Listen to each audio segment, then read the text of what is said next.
In this week's discussion question, we're going to look at what similarities existed in creating Charlemagne's empire and how they also, to the previous ones under Cyrus the Great and Alexander the Great.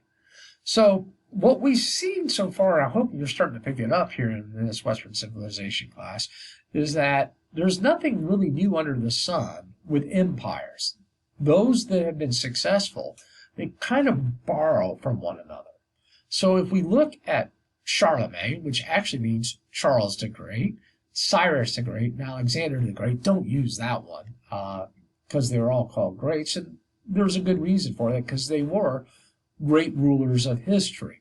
And, if we look at military conquest, they all expanded their empires through those conquests and undertook numerous military campaigns to conquer the neighboring territories and subdue their rival rulers.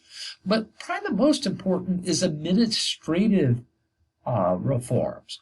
For Cyrus, he, introduces the concept of provisional government, the satrapies, as well, and had two people looking to rule, which allowed conquering regions to retain some autonomy as long as they remained loyal to central authority. Alexander just picked up on that, and he established administrative centers, which he usually called Alexandria, and the introduction of Hellenism, which was a combination of the Persian culture with the Greek culture in the conquered territories. And Charlemagne instituted an institution of counts, and to check on the counts, he had his missi dominici, who were the royal envoys to minister the different regions of his empire.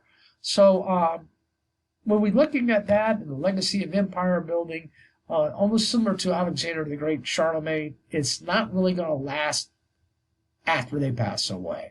Of course, Alexander's was broken up into 4 parts almost immediately. And for Charlemagne, of course, he had to wait till at least his grandsons, and his son tried to do it, but his 3 grandsons, of course, fought for control of the empire, which resulted in the Treaty of Verdun. So this should give you enough information of looking at the similarities that existed between all 3 empires. And as before, if you can get your discussion to me before 4 p.m. on Thursday, I will critique it and get it back to you. Let's have a great week.